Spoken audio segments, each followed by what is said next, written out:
Em nome de Patris, et Filii, et Spiritus Sancti. Amém. Então hoje celebramos Santa Catarina de Sena. Isso aí é mulher para mais de metro, viram? Isso aí, aqui chamou ela, um papa chamou ela de cavalo. Isso é um cavalo de mulher. Isso é mulher para não mística, né? Eu fiquei lembrando de João Paulo II, que tinha também alguma mística que ele consultava, viram? João Paulo II era um homem de fé, de religião. Consultava algum místico. Fico pensando também no nosso pobre Bento XVI, aconselhado por tantos e parece surdo a todos. A Bíblia me parece que é surdo a todos. Mas Santa Catarina se meteu em tudo, né? Também na política do Estado. Meteu lá a sua colher. E ela era forte, dizia com todas as letras o que tinha que ser dito. Né? Então, é desse tipo de gente que nós precisamos hoje no mundo. Dizíamos ontem que todos precisávamos nos tornar místicos. Né? E hoje confirmamos isso com a vida de Santa Catarina. E para olhar toda a realidade. Hoje, esse olhar é tão importante. Digo e afirmo de novo, sempre de novo afirmarei. Quem não estiver conduzindo a sua vida ciente e agindo a respeito do fato de estarmos no fim dos tempos, isso é importantíssimo. Se não acredita que nós estamos no fim dos tempos,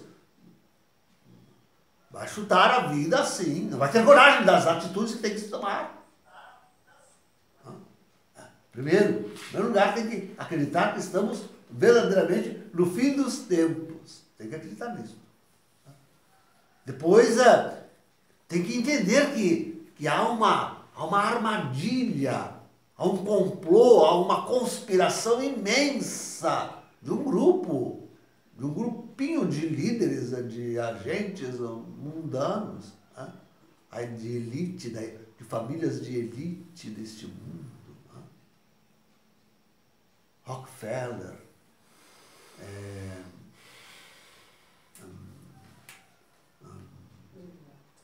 tantos, me esqueci agora. Sim, compõem os Illuminati, os sionistas, são tudo a mesma coisa. Né? Sionistas, Illuminatis, maçônicos, quem não vê tudo isto, queridos, quem não vê tudo isto anda como um cordeiro, uma ovelha, servindo a essa gente. Porque se coloca no sistema. Nós estamos colocados no sistema. Mesmo nós, é tão difícil de sair, porque tudo está no sistema.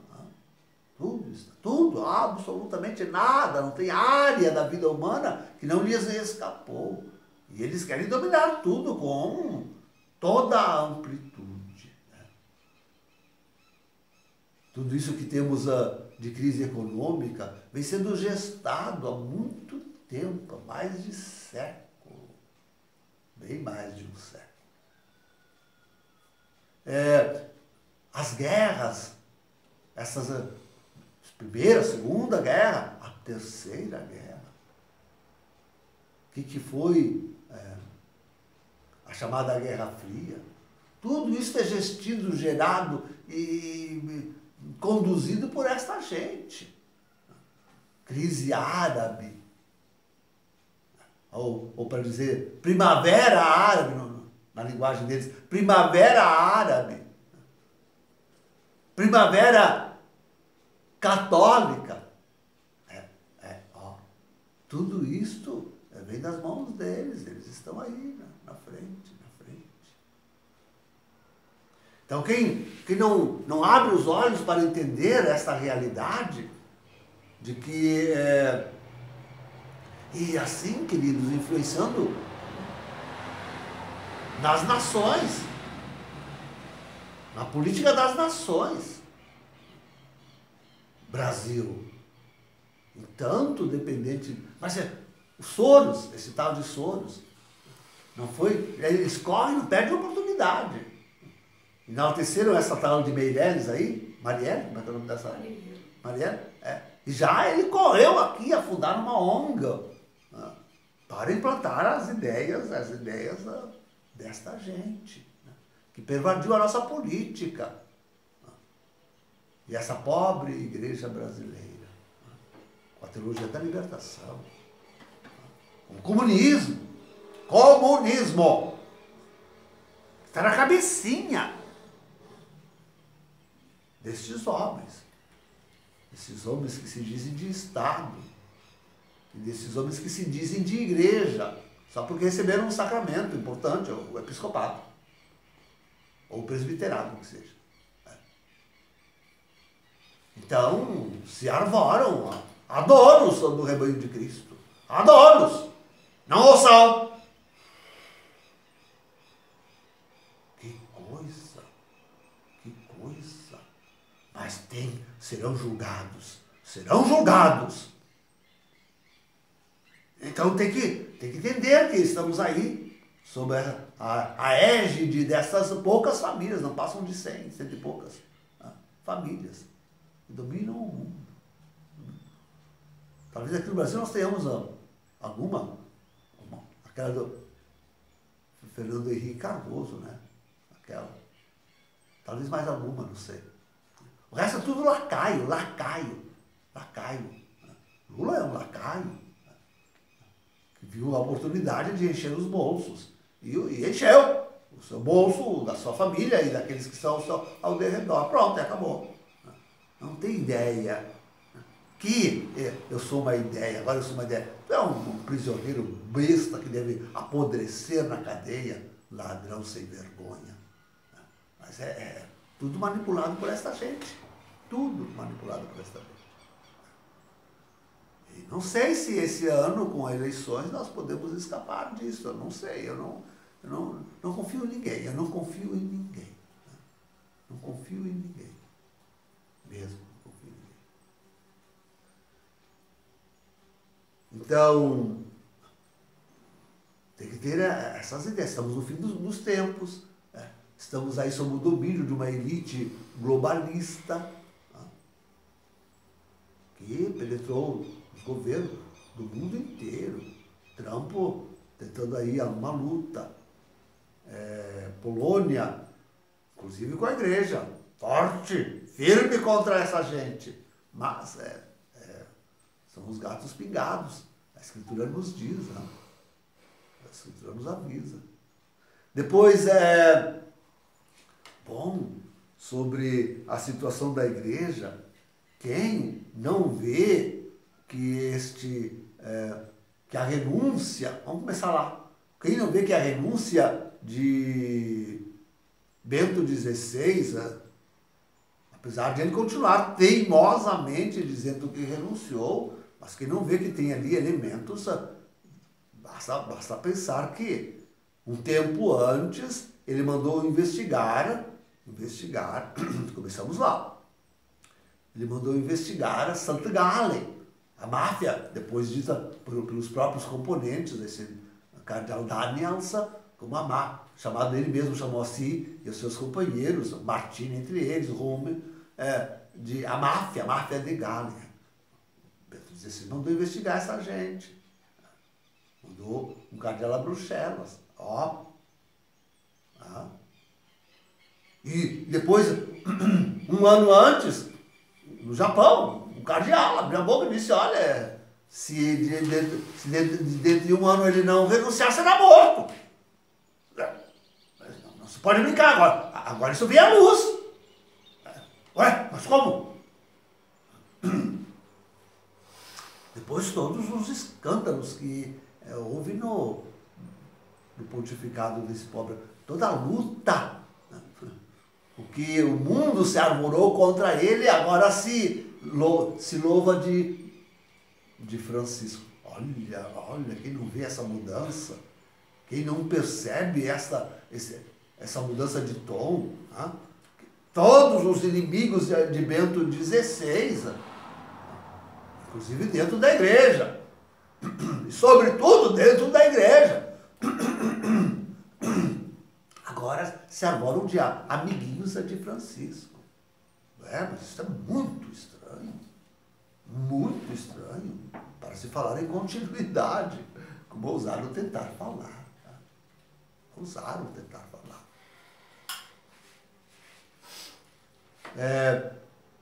Eu esqueci de falar no Vaticano II aí. E no Vaticano II tem que meter de pau. No Vaticano II. A coisa começa antes, na viragem do século XIX, quando as ideias modernistas assaltaram a igreja. Isto é, a entrada na igreja dos ideais revolucionários franceses, 1789. E com isso também a ideia capitalista de democracia. Tudo isso, viu? Foi entrando e penetrando dentro da igreja. E tomando, como eu gosto de dizer, ares de oficialidade no Vaticano II. Atentos. E depois essa vendaval, foi destruindo a Sagrada Religião e a Santa Fé. Tá? Vejam que Bento XVI já tinha escrito, quando renunciou, já tinha praticamente terminado a encíclica que depois ele assina em conjunto com Francisco, sobre a crise na fé. E esta que foi a mais atacada, quer dizer, o concílio que vinha para confirmarmos na fé, e a ação pastoral da igreja que lhe sucedeu, que devia dar a alegria ao mundo da nova evangelização, trouxe, na verdade, como dizem os papas, mesmo Paulo VI, a dúvida, trouxeram a dúvida, a insegurança, o medo de ser dogmático, o medo de ter a verdade, que coisa! Não esqueçamos daquela frase do próprio Paulo VI, que ele não sabia, ora bolas, não sabia por que fresta teria entrado a fumaça de Satanás. Eu digo, Paulo VI, abre os olhos, porque tu fosse um grande responsável, inclusive na liturgia, com essa missa renovada, tu fosse um grande responsável por escancarar, não é fresta mais, isso é escancarar, espalancar as portas da igreja para a entrada de Lúcifer, em cujo pontificado o Vaticano foi consagrado, no pontificado de Paulo VI, o Vaticano foi consagrado a Lúcifer, hein? Não esqueçamos do detalhe.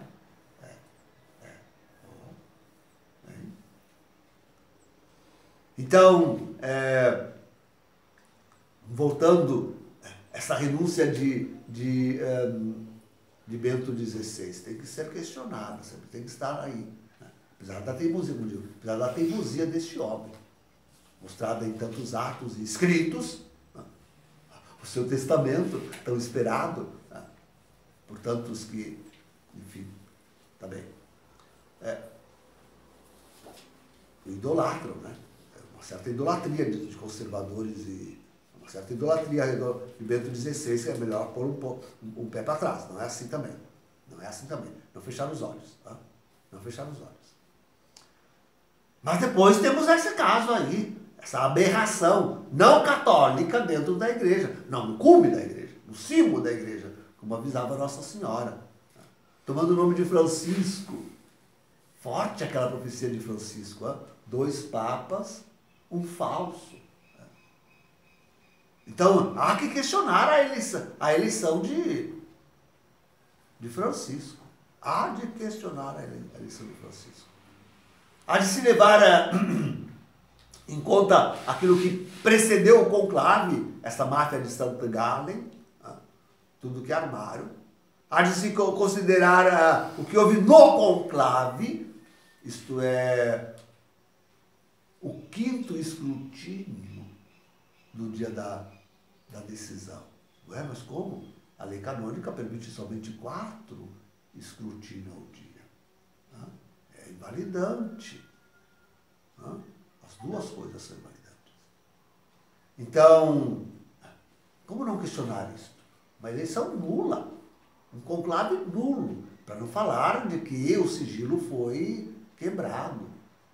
Em vários pontos havia possibilidade de comunicação externa para dentro daquilo que devia ser conclave. E ficou sem as chaves. Vários pontos lá dentro. Então, bom, depois há que se considerar o próprio antipapado deste homem, antipapado, destruindo o próprio papado, ele está em franca destruição do papado e de tudo o que é Igreja Católica. Fé, moral, direito, escritura, dogma, tudo, nada fica sem ser devastado por este homem. E aqui a gente tem que ter um olhar já para ele como bispo, como foi feito, para arcebispo de Buenos Aires, como ele pastoreou a igreja. Tem que se olhar isso tudo. Tudo isso tem um peso. A sua aliança com a maçonaria, a sua aliança com o sionismo. Sim. E tudo que é falso de religião, pentecostalismo e companhia limitada. Então tem que se... E ver o que ele faz agora. Nesse sentido. Bem, aqui há um caminhão sem número de coisas para se espantar, se ver. Quem não consegue ver que houve uma quebra, uma ruptura, um cisma na igreja, porque este é outro ponto importante. Houve heresia formal em Amores Letícia. E não adianta fazer como esse bispo aqui brasileiro, no Rio Grande do Sul, o Keller, que fez uma interpretação tradicional de Amores Letícia. Isso é uma mentira intelectual e pastoral que fere a nossa sensibilidade, por favor, tenha coragem, seja homem e tenha coragem de dizer, não, aqui houve uma ruptura formal com a fé católica. Ponto. Tem que dizer a coisa como é. E aí devemos começar a falar também daquilo que está acontecendo com tantas vozes na igreja que tão timidamente, temerosamente têm se levantado. Burke, Brandmiller e os cardeais, os outros 2 cardeais que já faleceram, oferecendo os dúbias e jamais colocando a correção que prometeram. Já morreram 2 sem que eles colocassem a tal da correção. E dele conferências e missas em Roma e em toda parte do mundo, denunciando e falando, mas tudo tão timidamente chamando correção fraterna. Olha a correção fraterna. Olha os bispos do Cazaquistão, mas tudo ainda não, é o Santo Padre,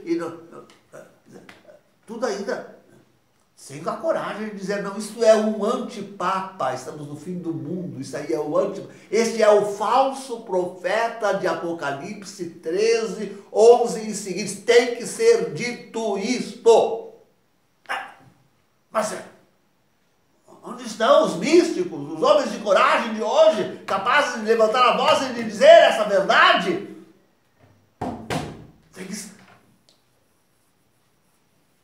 E vão se perdendo, vão se perdendo. Veja como se perdem as igrejas. Veja o que acontece com essa tal de CNBB comunista aqui brasileira. Nós temos assistido com horror aqui no Rio Grande do Sul, colegas meus, bispos, concelebrando essa missa horrorosa de Paulo VI Bonini, com bispas e eclesiásticas de anglicanas, luteranas e sei lá o que mais. Veja a CNBB financiando ONGs abortistas, criando, foi ela que criou o comunismo no Brasil, PT e Companhia Limitada, MST, não sei o que mais, e tudo aquilo que essa bendita organização episcopal fez no Brasil. É preciso ver isso e distanciar-se, decidir. Quem hoje ainda está em união com Francisco não é mais católico. Por isso digo aos fiéis leigos, afastem-se da comunhão com esta seita bergoliana, que está em toda parte. Não vão à missa e não comunguem nas mãos de padre que rezam una com Francisco, rezam a missa oferecendo a Francisco, em união com o nosso Santo Padre, o Papa Francisco. Deus nos livre! Não vão a estas missas, que são praticamente todas as celebradas neste mundo. O que eu vou fazer? Se não dizermos com todo o carinho aquilo que Maria disse. Entre no seu quarto e reze o rosário. Olha, entrar no seu quarto, porque em muitos lares, infelizmente, na sala não se pode rezar. E se vier com todos esses assuntos que eu acabo de colocar, não se poderá rezar em muitas salas de família, porque vai dividir as famílias. Tantos ficarão aí bergoliando. Então, cada um entre no seu quarto e reze o rosário. Pronto. E peça a Deus, implora a Deus, porque estamos realmente... E daí, a necessidade de tomar uma atitude. Não só esta de afastar-se da... Sim, é preciso tomar esta atitude. A de afastar-se decididamente de tudo aquilo que a nova ordem mundial e a contra-igreja seita bergoliana está propondo, afastar-se da comunhão desta contra-igreja decididamente e promover. A segunda atitude é esta. Nós temos que ir a um lugar, formar comunidade, autenticamente católica, de preferência com padre. Isso é muito difícil. Muito, eu reconheço, mas eu conheço tantos refúgios que não têm um sacerdote. Mas que vão a esse refúgio lá, rezem.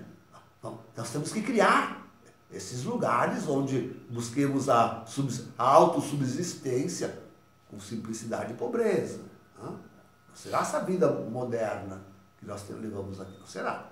Essa vida de abundância moderna, não será, com certeza não será. Mas isso virá sobre todos, queiramos ou não. Virá sobre todos. Mesmo quem não escolher, virá sobre estes também. Mas escolhemos nós formar um refúgio, um lugar isolado, longe das cidades, né? Onde possamos cuidar da subsistência e também da fé, guardar a religião. Com nossas orações católicas. Se pudermos com um sacerdote, melhor se um sacerdote que reza a missa tridentina. Né? Mas de qualquer forma, é preciso guardar a fé. Porque aí está o castigo, se abaterá sobre toda a humanidade. O castigo produzido pela própria mão do homem. Pela própria mão do homem. Mas que virá também com terríveis acontecimentos naturais e cósmicos. Até ao retorno glorioso de nosso Senhor Jesus Cristo. Em nome do Pai, do Filho e do Espírito Santo. Amém.